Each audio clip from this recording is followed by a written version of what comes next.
The day my family disowned me started with sunshine. It's strange how the worst moments of your life can begin so beautifully. The sky was clear. Birds sang outside my apartment window. I remember standing in front of the mirror, adjusting my white dress and trying to calm my racing heart. I was getting married. And I was terrified. Not because I doubted Marcus. Never Marcus. I loved him with every part of my heart. I was terrified because I knew my family. For months, they had begged me to cancel the wedding. At first, they pretended it was concern. "Emma, are you sure?"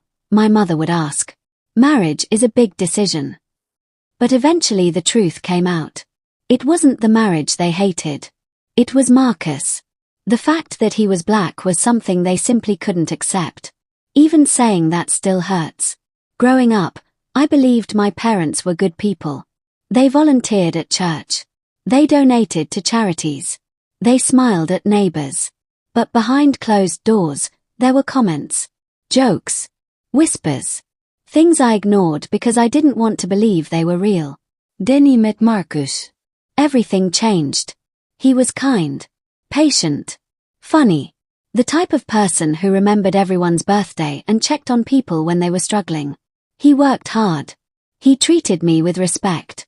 He made me feel safe. For the first time in my life, I felt completely seen. And somehow, that was the problem. My father never gave him a chance. Not once. The morning of our wedding, my phone rang. "Mom." I stared at the screen. Part of me hoped she was calling to apologize. To tell me she was coming. To tell me she loved me. I answered immediately. "Mom." There was silence. Then her cold voice. "You still have time to stop this." My stomach dropped. "Mom. Listen to me carefully, Emma." Her voice sounded almost desperate. "If you walk down that aisle today, don't come back." The room felt smaller. My eyes filled with tears. "You'd really throw me away." "You are throwing us away." "No," I whispered. "I'm marrying the man I love." She laughed bitterly. Then came the words that changed everything. "If you marry him, you're no longer our daughter." The line went dead. I sat there staring at the phone. Unable to breathe. Unable to think. Marcus found me 10 minutes later. I was crying alone in the bridal room. Without saying a word, he sat beside me. "What happened?" he asked softly. I showed him the phone. He already knew. His face fell. Not because he was surprised. Because he wasn't. He had endured months of insults with quiet dignity. He had tried everything. Dinner invitations. Friendly conversations. Gifts. Respect. Nothing mattered. They had decided who he was before they ever met him. Marcus gently wiped tears from my cheek. "You don't have to choose me." I looked at him. "What? If losing your family is too much?" He couldn't even finish the sentence. That's who Marcus was. Even then, he was thinking about my pain instead of his own. I grabbed his hand. "No." My voice shook. "I choose you."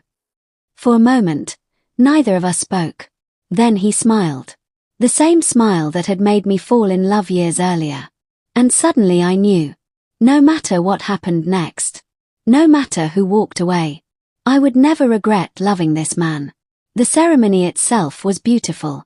Small. Simple. Perfect. Friends filled the seats. Marcus's family came from 3 different states to celebrate with us. His mother hugged me so tightly I thought I would cry again.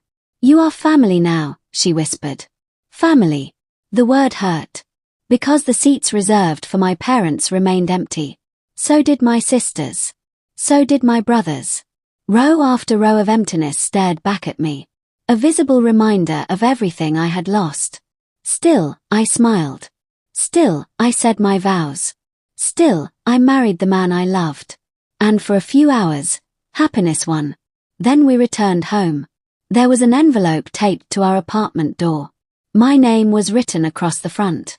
I knew my mother's handwriting instantly. My hands trembled as I opened it. Inside was a single page. No greeting. No signature. Just one sentence. "You made your choice. Don't contact us again. I stood frozen. Marcus read it over my shoulder. Neither of us spoke. The silence felt endless. Finally, I folded the paper. Carefully. Slowly. Then I threw it into the trash. But some things don't belong in the trash. Some wounds stay with you. That night, lying beside my husband, I stared at the ceiling while tears silently rolled down my cheeks. My family was gone. Completely gone. And I had no idea that 9 years later, the same mother who erased me from her life would suddenly appear on my doorstep. Not with an apology. Not with regret. But with demands that would shake everything. 9 years is a long time. Long enough for wounds to scar over. Long enough to build a new life. Long enough to stop checking your phone on holidays hoping a family member might finally reach out. At least, that's what I thought. 9 years after my wedding, I was standing in my kitchen making pancakes for my 7-year-old daughter, Ava. The morning sunlight streamed through the windows. Marcus was helping Ava finish a school project at the dining table. Their laughter filled the house. It was the kind of peace I once thought I'd never have. For years, Marcus and I had built our life from scratch. There had been struggles. Money problems. Long work hours. Moments when we weren't sure how we'd pay the bills. But we did it together. And somehow, those difficult years became our strongest foundation. Ava suddenly ran into the kitchen. "Mom." She wrapped her arms around my waist. I smiled. "What is it, sweetheart?" "I got an A on my science project." Marcus cheered from the dining room. I laughed. Life wasn't perfect. But it was good. Really good. Then the doorbell rang. I glanced toward the front door. We weren't expecting visitors. Marcus stood up. "I'll get it." Something stopped me. A strange feeling. An uneasiness I couldn't explain. "I'll go," I said. As I walked toward the door, my heart began beating faster. I didn't know why. But every step felt heavier than the last. Then I opened it. And forgot how to breathe. My mother stood there. 9 years. 9 years without a single phone call. 9 years without a birthday card. 9 years without asking if I was alive. And now she was standing on my porch. Older. Thinner. Her hair carried more grey than I remembered. But her eyes were exactly the same. For several seconds neither of us spoke. The world seemed frozen. Finally she said my name. "Emma." My stomach twisted. Hearing her voice felt like reopening an old wound. "What are you doing here?" The question came out colder than I intended. Maybe colder than she expected. She looked uncomfortable. Almost nervous. Good. I had spent 9 years wondering if she ever felt even a fraction of the pain she caused. Apparently, today she did. "I need to talk to you." I stared at her. "No." Her face fell. "Emma, please." The word please sounded strange coming from her. I couldn't remember hearing it very often growing up. Behind me, I heard Marcus approaching. The moment he stepped into view, my mother's expression changed. Not completely, but enough. The same old discomfort. The same judgment. 9 years later and some things hadn't changed. Marcus calmly placed a hand on my shoulder. "Everything okay?" My mother ignored him. Ignored him completely. Just like she used to. I felt anger rise instantly. "No." I stepped slightly closer to Marcus. "My husband asked you a question." The silence that followed felt sharp. Finally she answered. "I'm here because I need help." I almost laughed. Help. The woman who threw me away wanted help. What kind of help? She looked away. That was the first moment I knew something was wrong. Very wrong. Then she said words I never expected. "Your brother is in trouble." Of course. Not an apology. Not regret. Not love. My brother. The golden child. The son who could do no wrong. Even now. Even after 9 years. I wasn't her daughter. I was a solution. A resource. A last option. What happened? I asked. She hesitated. Then quietly said, "He owes a lot of money." Marcus and I exchanged a look. My brother had always struggled with responsibility. Even as teenagers, bad decisions followed him everywhere. But this felt different. How much? I asked. My mother's eyes filled with tears. Almost $300,000. I felt my jaw drop. 300,000. How was that even possible? Then came the next shock. The house is gone. What house? The family house. The same house where I grew up. The same house my parents once told me I was never welcome to enter again. Gone. Sold. My mother started crying. Real tears. But something felt wrong. Something wasn't adding up. And then she finally said the reason she had come. The real reason. The reason she traveled hundreds of miles after 9 years of silence. We need money. There it was. Not I miss you. Not I'm sorry. Not can we talk. Money. I stared at her. Completely speechless. Marcus's hand tightened around mine. Protective. Steady. My mother looked directly at me. You're successful now. Successful. That word almost made me laugh. She knew nothing about my life. Nothing about the sacrifices we made. Nothing about the years Marcus worked double shifts. Nothing about the nights we cried from stress. She only saw the result. Not the journey. We need your help. The audacity left me stunned. 9 years ago I wasn't good enough to be her daughter. Now I was good enough to pay her son's debts. I opened my mouth, ready to tell her exactly what I thought. Then she said something that froze the blood in my veins. There's something you don't know about your father. Every emotion inside me stopped. Because my father had died 2 years earlier. And whatever secret she was about to reveal had been buried for a very long time. I suddenly realized this visit wasn't just about money. Not even close. And the truth she carried was about to change everything I believed about my family. The room felt smaller after my mother said those words. There's something you don't know about your father. For a moment, nobody moved. The clock on the kitchen wall ticked loudly. Ava's laughter drifted faintly from the backyard where she was playing. The sound felt distant, like it belonged to another world. I stared at my mother, the woman who had erased me from her life for 9 years. The woman who suddenly appeared asking for money. And now she wanted me to listen to family secrets. Part of me wanted to slam the door. But another part, the little girl who had spent years wondering why her father hated the man she loved, needed answers. Marcus pulled out a chair. Sit down, he said calmly. My mother looked surprised. After everything she'd done, Marcus was still showing her more kindness than she deserved. She sat slowly. Her hands shook. I noticed it immediately. For the first time in my life, my mother looked fragile. Not powerful. Not intimidating. Just tired. Broken, even. What secret? I asked. She swallowed hard. Then tears appeared in her eyes. I should have told you years ago. I felt anger rise. Then why didn't you? She looked down. Because she knew the answer. Cowardice. Pride. Fear. 9 years of silence built on those 3 things. Finally she spoke. Your father wasn't always the man you knew. I frowned. What does that mean? She reached into her purse. Then she pulled out an old photograph. The edges were worn. The colors faded with time. I took it carefully. And froze. Standing beside my father was a black man. Both of them looked young. Maybe 20. They were smiling. Arms around each other's shoulders. Like brothers.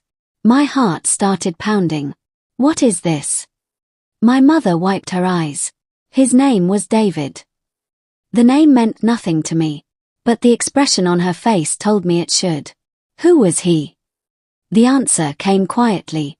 Your father's best friend. I felt the air leave my lungs. No. That couldn't be right. My father spent years making racist comments. Years judging Marcus. Years treating him like he wasn't good enough. How could his best friend have been black? Nothing made sense.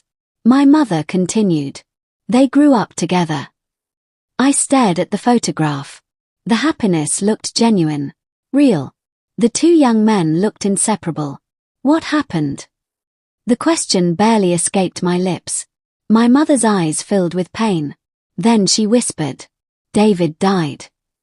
Silence. The kind of silence that hurts. I waited, knowing there was more. Much more. And then she told me the story. 28 years earlier, my father and David had started a small construction business together. They were ambitious. Dreamers. Brothers in everything except blood. One night, after finishing a late job, they were driving home. A drunk driver crossed the center line. The crash was devastating. My father survived. David didn't. I felt chills spread through my body. My mother's voice trembled. "Your father never forgave himself." The pieces slowly started forming. Painful pieces. Dangerous pieces. He blamed himself. She nodded. He was driving. The room went completely silent. I looked back at the photograph. The smiles. The friendship. The life that existed before tragedy. And suddenly I understood. Not everything, but enough. Grief can change people. Sometimes it breaks them. Sometimes it twists them into someone unrecognizable. My mother stared at the table. 4 years he visited David's grave. A tear rolled down her cheek. Then one day he stopped. I felt sick. Because I already knew what came next. He buried the pain. She nodded. Yes. And turned it into anger. Another nod. My father had spent decades blaming the world for a tragedy he couldn't accept. Instead of healing. Instead of grieving. Instead of facing his guilt. He built walls. Ugly walls. Walls made from bitterness and prejudice. But that wasn't the worst part. Not even close. My mother reached into her purse again. This time she pulled out a sealed envelope. My name was written across the front. The handwriting made my heart stop. Dad. It was my father's handwriting. I stared at it in disbelief. He left this before he died. What? My voice cracked. My mother nodded. He wrote it during his final weeks. I couldn't breathe. Then why am I only getting it now? Her face crumpled. Because she knew. Because she had hidden it. For 2 years. I was ashamed. I laughed bitterly. Ashamed. 2 years. 730 days. And she kept it hidden. My hands trembled as I opened the envelope. Inside was a letter. Several pages long. The first line shattered me. "Emma. If you're reading this, it means I'm gone. And if your mother finally gave you this letter, then she's braver than I was." Tears instantly filled my eyes. Marcus quietly moved closer. I continued reading. Every word felt heavier than the last. "Your husband deserved better from me. I judged him before I knew him. I hurt you because I was too weak to face my own mistakes. I spent years blaming the wrong people for pain that was mine alone." The words blurred through tears. Then came the sentence that completely broke me. The sentence I never expected to read. I was wrong about Marcus. And I was wrong about love. A sob escaped my throat. 9 years. 9 years too late. But it was there. The apology I thought would never come. The acknowledgement. The truth. And then I reached the final page. That's when I discovered something even more shocking. Something my mother hadn't told me. Something connected directly to my brother's enormous debt. And when I read the final paragraph, I realized my mother's visit had never been about money alone. It was about a betrayal far bigger than any of us imagined. My hands were shaking so badly that I could barely hold the letter. The final page trembled as I read my father's last words. And then I saw it. A paragraph my mother had clearly hoped I would never read. "Emma. 9. There is one more thing you need to know. 3 months before my diagnosis, I changed my will. Not because I loved your brother less, but because I owed you a debt I could never repay." I stopped breathing. The room felt frozen. Marcus leaned closer. "What is it?" I couldn't answer immediately. My eyes remained locked on the page. "Your brother received enough opportunities from me. You received rejection. He received support. You received silence. I cannot change the past, but I can leave you something that belongs to you. My heart pounded. There was more. Much more. I continued reading. The investment property on Willow Creek Road has been placed solely in your name. The deed and documents are secured with attorney Richard Coleman. No one else has authority over it. No one. Not even your mother. I looked up slowly. My mother had gone pale. Suddenly everything made sense. The panic. The tears. The guilt. The unexpected visit. This wasn't just about my brother's debt. It was about the property. A property I didn't even know existed. A property my father secretly left to me. And judging by my mother's expression, she knew exactly how valuable it was. Mom. My voice sounded strange. Almost distant. Her eyes filled with fear. How much is the property worth? Silence. The silence told me everything. Mom. She swallowed hard. About. Her voice broke.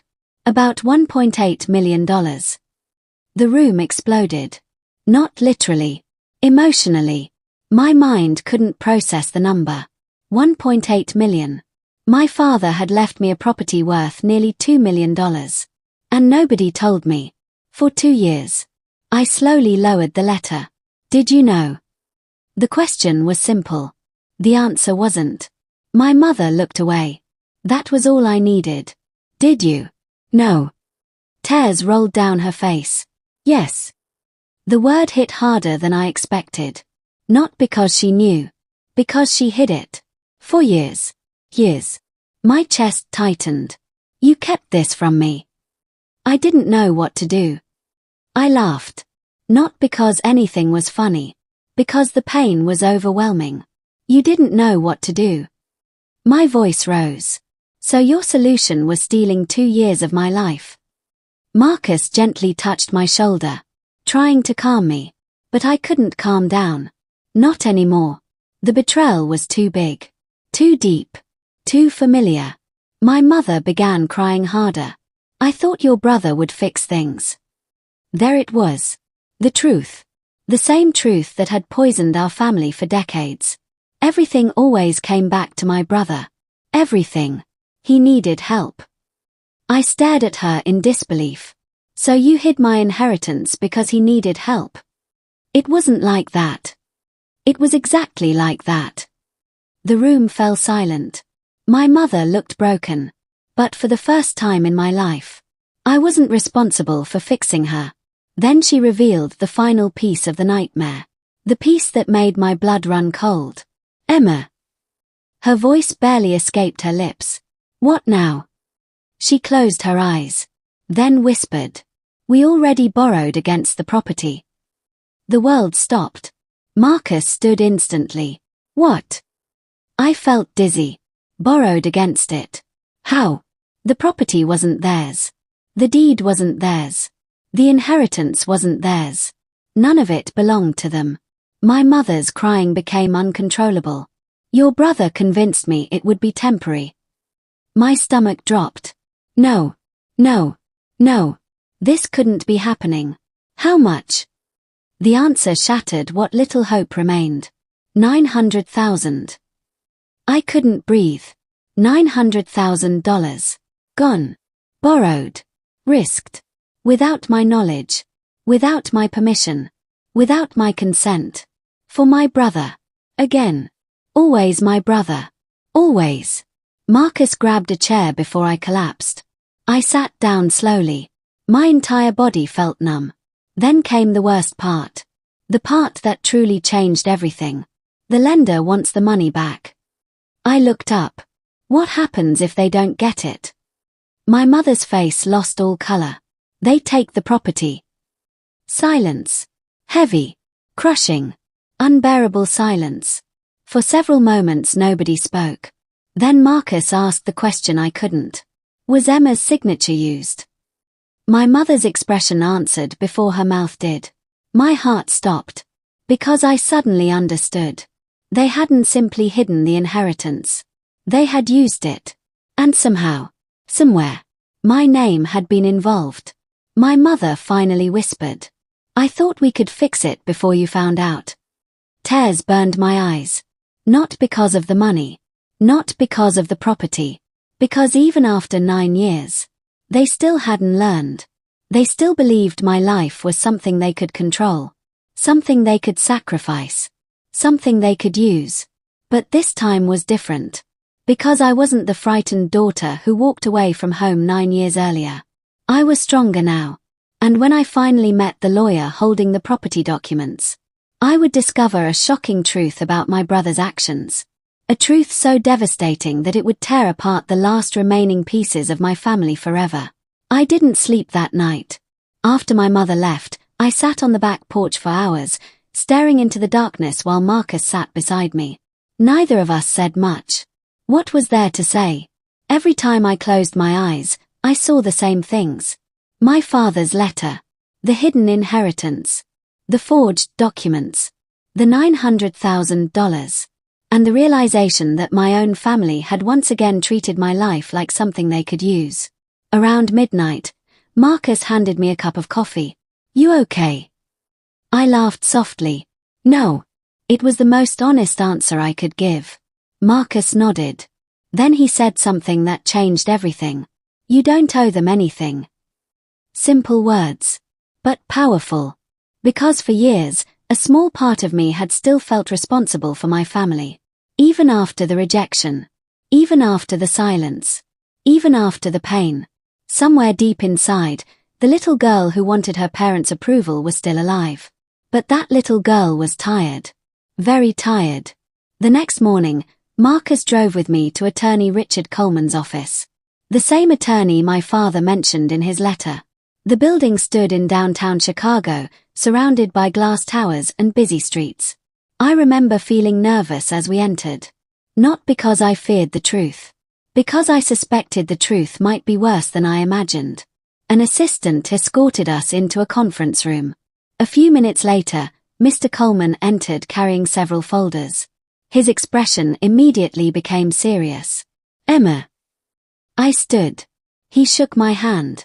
Then he looked at Marcus. You must be Marcus. Marcus nodded politely. The lawyer smiled warmly. Your father spoke very highly of you. My breath caught. For a second, I couldn't speak. Because hearing that hurt. And healed. At the same time. Mr. Coleman sat down. Then he opened the first folder. What he revealed next stunned me. Your father came to see me 6 months before he passed away. I listened carefully. He was worried. Worried about what? The lawyer sighed. Your brother. Of course. Always my brother. Mr. Coleman continued. Your father had discovered several unauthorized financial transactions. My stomach tightened. Unauthorized. The lawyer nodded. Your brother had already begun using family assets to secure loans. I felt sick. Did Dad know? Yes. The lawyer paused. And he was terrified. The room fell silent. I suddenly remembered something. The arguments my parents used to have. The tension. The whispers behind closed doors. The fear in my father's eyes during his final years. It all made sense now. Then Mr. Coleman opened another file. This one was much thinner. He slid several documents across the table. Unfortunately, things became worse after your father's death. I looked down. And my blood ran cold. My signature. Or at least a version of it. A forged version. Page after page. Document after document. Loan agreements. Financial authorizations. Property access forms. Everything carried my name. But none of them were signed by me. Marcus leaned forward. Oh my God. My hands began shaking. Who did this? The lawyer looked directly at me. I believe your brother. The room went silent. I stared at the papers. My brother. Not my mother. Not some stranger. My own brother. The boy I grew up with. The boy whose birthday cakes I helped decorate. The boy whose scraped knees I bandaged when we were kids. He had forged my signature. Again and again. Not by accident. Not once. Repeatedly. Deliberately. For money. I felt something inside me break. Not anger. Not sadness. Something deeper. The final thread connecting me to the family I once knew. Gone. Then Mr. Coleman revealed the final twist. The lender has agreed to cooperate with investigators. I blinked. What does that mean? It means criminal charges are possible. My stomach dropped. Criminal charges. This was no longer family drama. This was fraud. Real fraud. The consequences could be devastating.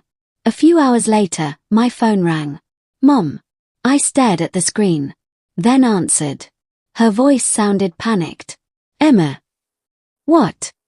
Your brother is gone. My heart skipped. What do you mean? He left. Silence. He packed everything and disappeared. I closed my eyes. Of course he did. For years, someone else cleaned up his messes. My parents. Family. Everyone. Now there was nobody left. Just consequences. And for the first time in his life, he was running from them. Then my mother started crying.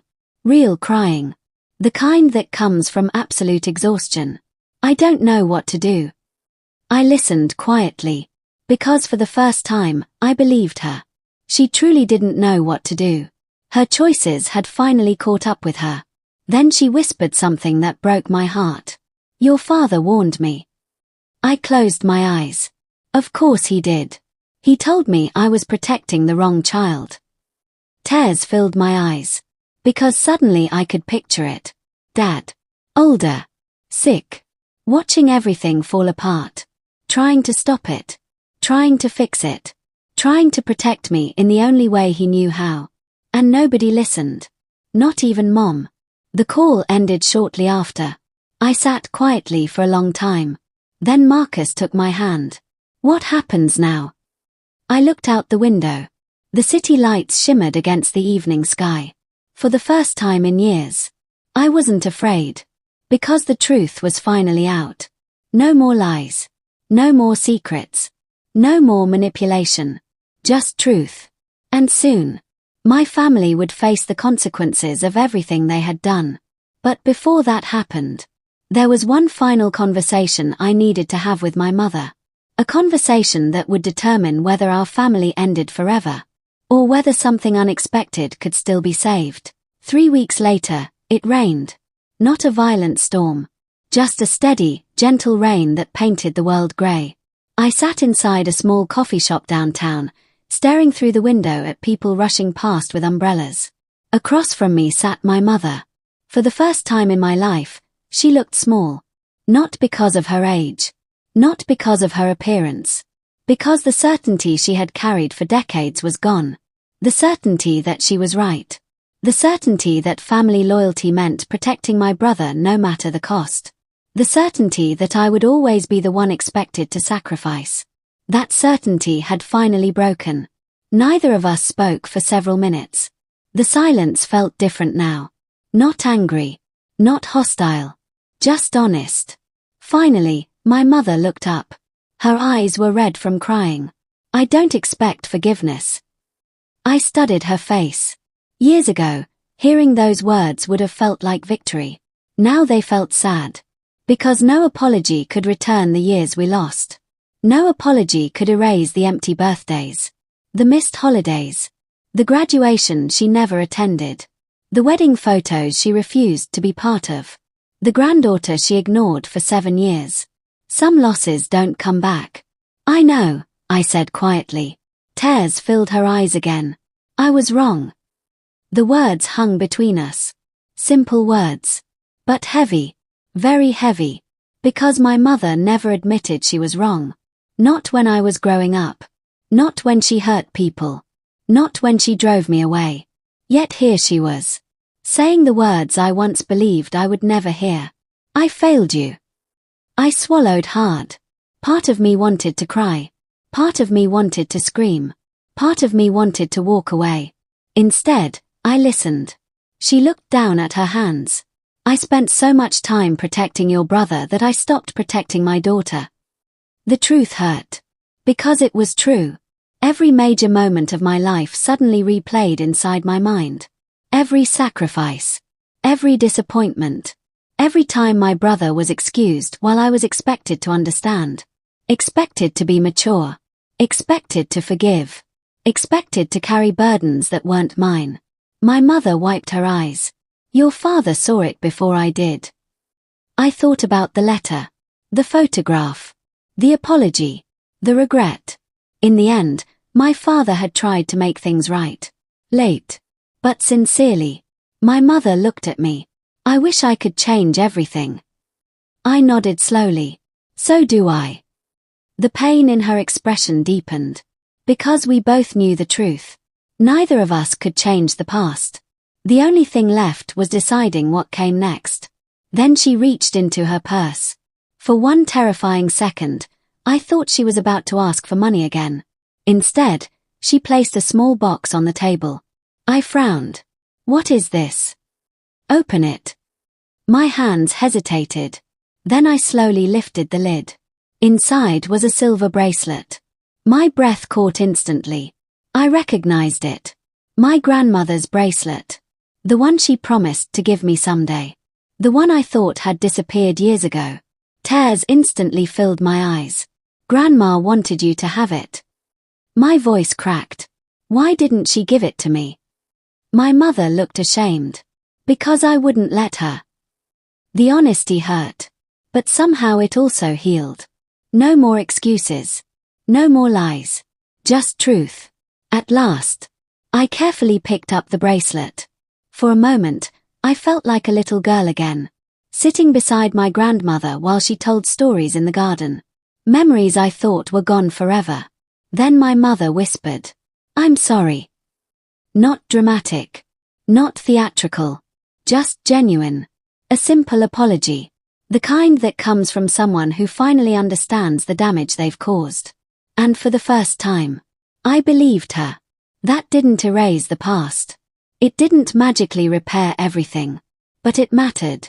It mattered because it was real. A week later, the legal investigation concluded.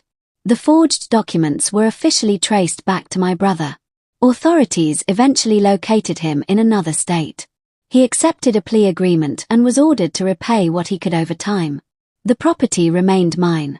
The fraudulent loans were overturned. And the inheritance my father left behind was finally protected. Justice came quietly. Not with revenge. Not with celebration. Just consequences. And somehow, that felt enough. Months passed. Life slowly returned to normal. One Saturday afternoon, Marcus and I hosted a family barbecue in our backyard. Friends filled the garden. Children laughed. Music played softly from outdoor speakers. The smell of grilled food drifted through the warm summer air. Ava ran across the grass chasing bubbles. Her laughter echoed everywhere. I watched her from the porch. And suddenly I realized something. For years, I believed family was something you were born into. Something you either had or lost. But I was wrong. Family isn't built by blood. Family is built by love. By loyalty. By showing up. By staying when things get difficult. Marcus walked over carrying 2 glasses of lemonade. He handed me one. What are you thinking about? I smiled. How lucky I am. He laughed. Really? I nodded. Because it was true. 9 years earlier, I thought marrying Marcus cost me everything. But standing there, watching our daughter play in the sunlight, I finally understood. It hadn't cost me everything. It had led me to everything that truly mattered. The husband who never stopped loving me. The daughter who filled every room with joy. The friends who became family. The life we built together. Not despite the pain, but through it. As the sun began setting, Ava ran onto the porch and wrapped her arms around both of us. Marcus kissed the top of her head. I looked at the people gathered in our backyard. At the life surrounding me. At the family we created. And for the first time in a very long time, I felt completely at peace. Because the people who once rejected me no longer defined my worth. The people who loved me did. And sometimes the greatest victory isn't proving your enemies wrong, Sometimes it's building a life so full of love that their rejection no longer matters. The end. Hit the subscribe button and turn on the bell icon so you never miss a new emotional story. Your support means more than words can say, and it helps us continue bringing these untold stories to life.